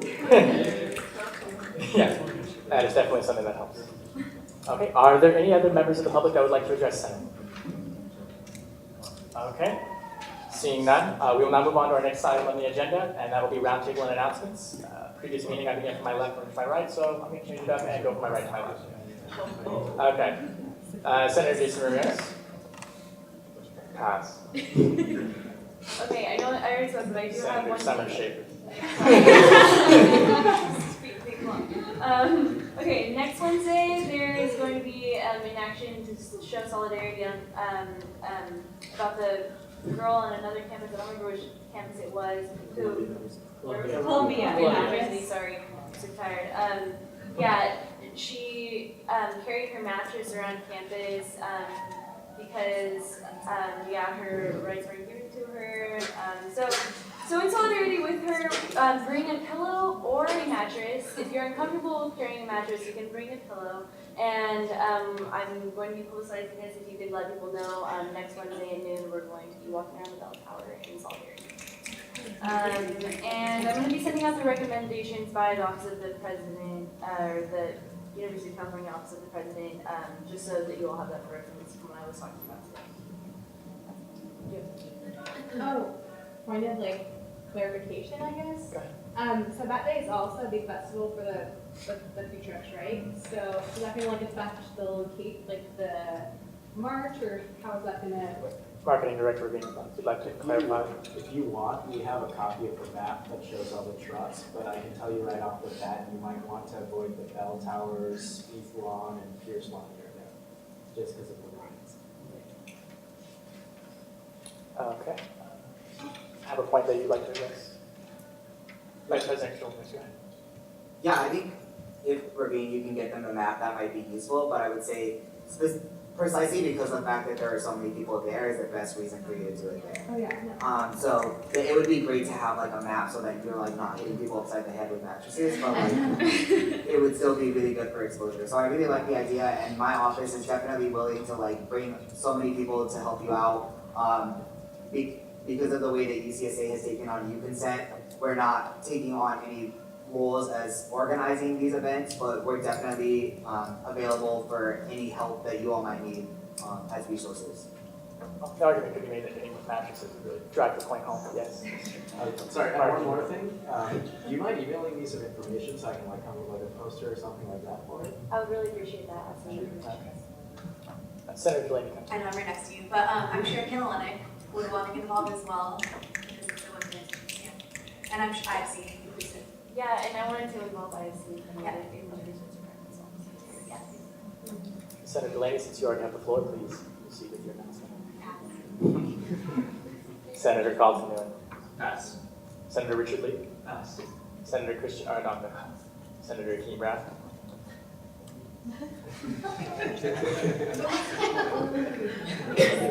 First of all, I want to commend Mr. Chairman for running such a smooth and efficient meeting tonight. First, no sense. And secondly, I'd like to remind you all that tomorrow is the Transfer Welcoming Hub 302. It'll be from 12 to 1. Chancellor Wilcox will be out. Vice Chancellor Jim Sandoval will be out, as well as other distinguished administrators on our campus. And again, the idea is to promote empowerment and encourage the transfer students to do as much as they can in a short amount of time. Thank you. Thank you. Okay, Personnel Director Ashley Harada. This is for the senators again. Last week I spoke with you guys about the need for senator and elections, finance, and student housing. And I would just like to give a huge shout out to Colette King because she really stepped up, and now I don't need anyone for elections anymore, which is great. However, I still do need one senator for... Please no side chatting. Sorry. Go ahead. Oh, sorry. I do still need one senator for finance. That is really important. I know everyone is really busy with their extracurriculars and with their studying and everything, but it is really important that a senator sits on that committee because it is an ASUCR committee, and it is really important that we get one more senator on that student housing advisory committee. So if those interest you at all, even if you are super, super busy, which I know everyone is, please communicate with me and we can work something out. Okay, thank you. Senator Schiff. Oh, I was just going to say, some students have come up to me and wanted to become more involved in the committees, but were afraid that the committee application deadline passed and didn't think they could be involved. What should I tell them? Unfortunately, the committee application ended last Tuesday, and so my focus is on the students who applied on time. But I would request that Priscilla and Summer that you both send me the list of the students who are interested. In case there are other committees that open up, that those are the students that I can start with, and before putting out another email to get more students. Great, thank you, Ash. Outreach Director Jessica Arquidez. Hello everyone, good evening. Thank you to all who came out tonight. I have one quick announcement from Chicano Student Programs. Next Wednesday, also, we are having our annual Dia de los Muertos Lunar. It's a great celebration. It's a celebration of life and death. It's also in loving memory of those who passed and those who came before us. I myself am hosting an altar that's very close to my heart. I know a lot of different organizations are also hosting by tabling and creating an altar. If you have seen an altar or if you have not, it's just kind of like a memorial to those who have passed. And you know, maybe we can collab with you, Summer, having any type of passing the celebrations of life of women. I know it's a women's issue, just something to take into consideration.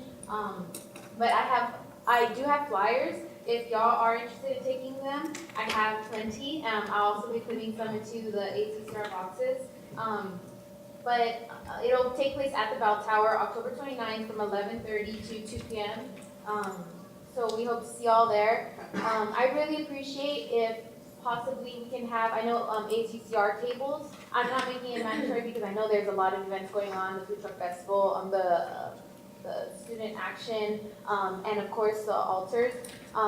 But I would really appreciate it if ASUCR would possibly make a small altar, just out of memory of, you know, those who passed before us, or a recognition of the actual Bell Tower event. But if not, I am making one. I mentioned that I'm creating an altar with Raza Assembly. It's very close to my heart. My best friend did pass, so every year we do have an altar in her name. If you have any relatives that are close to your heart, you can go ahead, and it's as simple as bringing in a picture and placing it on the altar. And I would be happy to open up my altar if ASUCR doesn't have an altar. So if you would like to place a photograph or a candle, I'll open that up to all ASUCR. Thank you.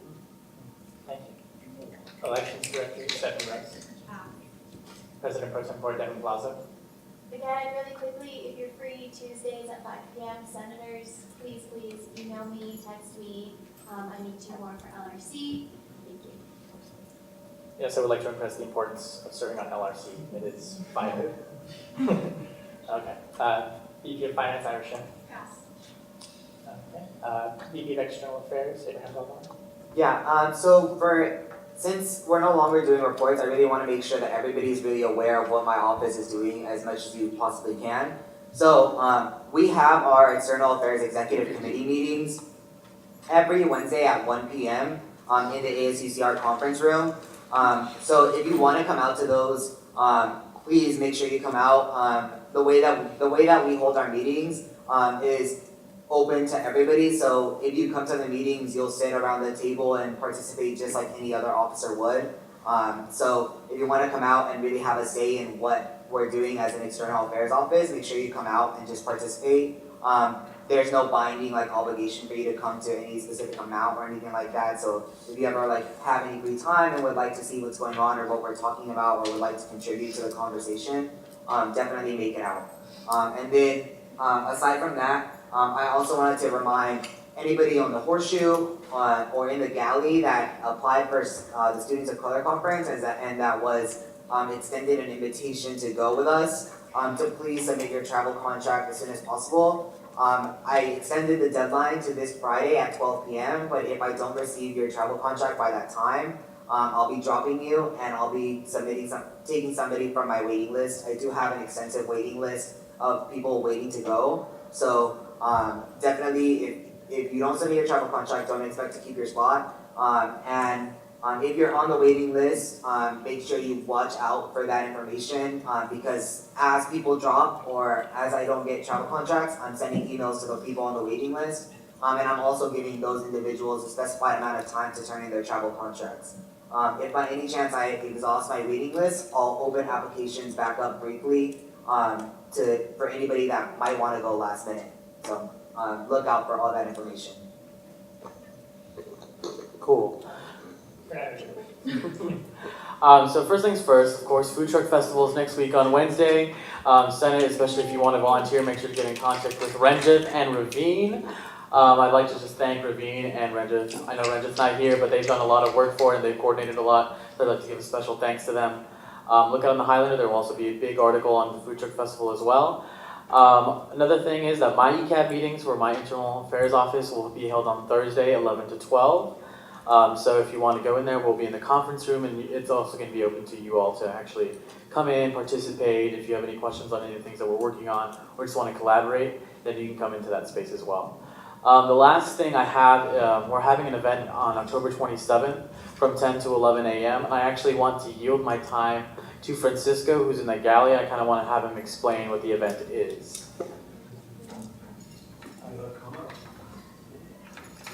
So everybody, Francisco Labaca, for those that know me, I'm a fourth year transfer student. So what we're having on Monday is going to be a workshop to present transfer students with two things. One will be the University Honors Program. We're having Alvin Capado, who's student secretary there, come in and give a presentation. I'll be doing a presentation as well, since I'm a University Honors student, and on how they can essentially prepare to get in. The rubric for transfer students changed this year with the new director, Richard Cardulo. So there's like a very particular way that transfer students can get in. This was because they had a review committee last year and they decided to change it. So I spoke with Professor Cardulo today to remind them about the conversation that we had over the summer. So it's essentially gonna open up the door again for transfer students, because we felt that door was kind of closing. And what this workshop is gonna do is get the students ready to apply to University Honors, which is, I think, has been one of the best experiences I've had here on campus. And the second part of the workshop is going to be regarding ASUCR and ways for transfer students to get involved with student government. And it will be the first of many steps that we want to take with the Transfer Task Force in creating a leadership pipeline that's going to move transfer students from the community colleges into positions here in ASUCR. I know last year we had no transfer senators or no transfer members in the Senate, in this office, and this year we have one. And hopefully by next year, it'll be more representative of the actual demographics of this campus. So that's what we'll be doing with the workshop. So I would like to see all of you there, but if I can see some of you there, that would be awesome. Great, thank you, Francisco. Okay, proceeding, Marketing Director Raveen Rathod. Yes, a couple things. Please, everyone, go back to the Google Doc I had for tabling. Please check the times you signed up to table. Please show up to the times you signed up to table, because it's really fun. Thank you to everyone that showed up today. Special shout out to Christian. He was there almost the whole time, so thank you so much, man. That was awesome. Also, once again, Project Richie has their first ever Garba class at UCR on campus. That's going to be Saturday. It has live music. You don't need to wear any special clothes. Tickets are $10, and all the proceeds go to the village we're sponsoring in India and helping build them a medical health clinic.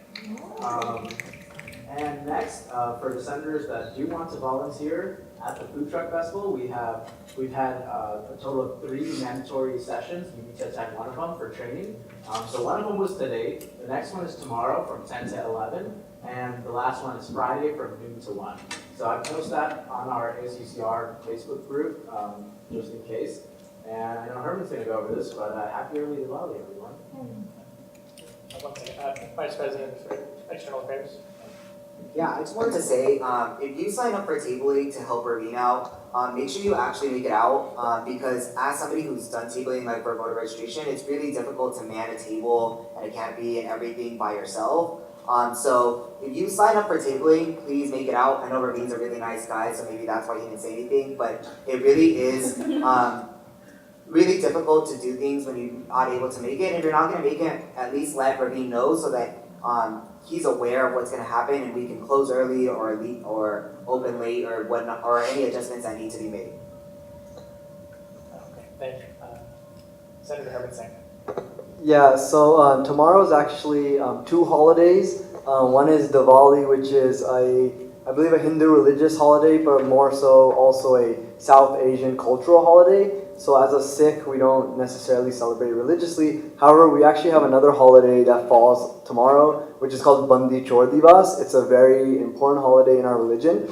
And Sikh Student Association is actually going to the Sikh Gurdwara. Gurdwara translates to temple. So we have over 15 cars going tomorrow. It will probably be around 60 students. So I highly encourage anybody that wants to come with us. You are more than welcome to, and reach out to me. There will be free food, and we will be celebrating Diwali, so there will be lights. Sikh Student Association is also providing the candles. And don't feel like, oh, I'm not Punjabi or I'm not Sikh. Anybody and everybody is welcome at the temple, and we highly encourage it as a kind of a new experience for those of you that have never been before. So tomorrow, it is from 6 to 10. We have cars leaving post 6 and cars coming back before 10.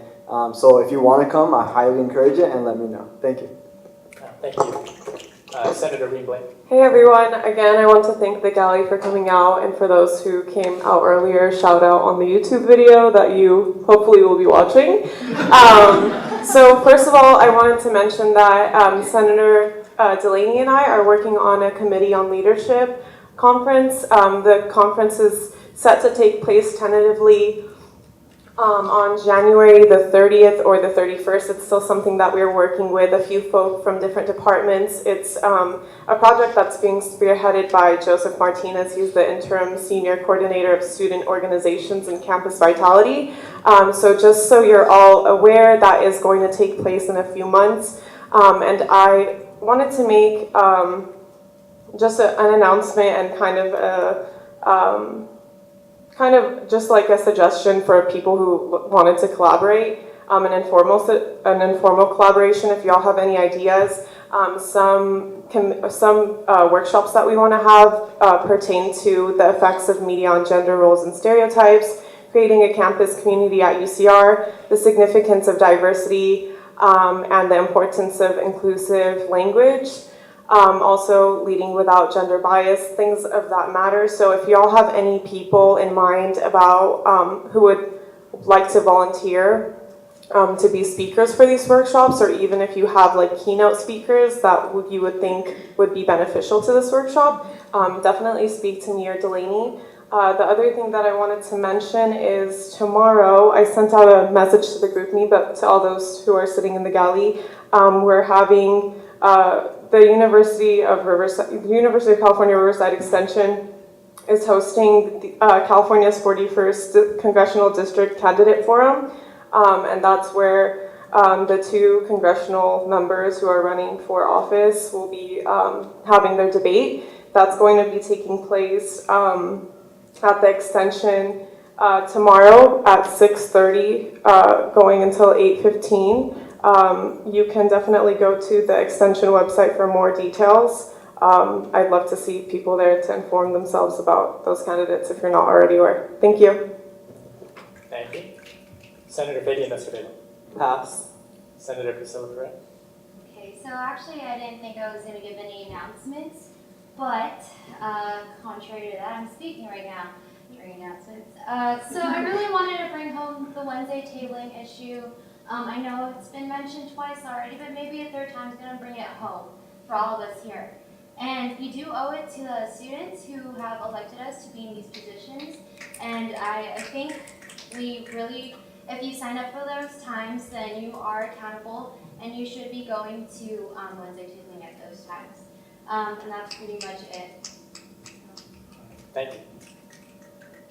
Senator Jackie. Senator Kalecki.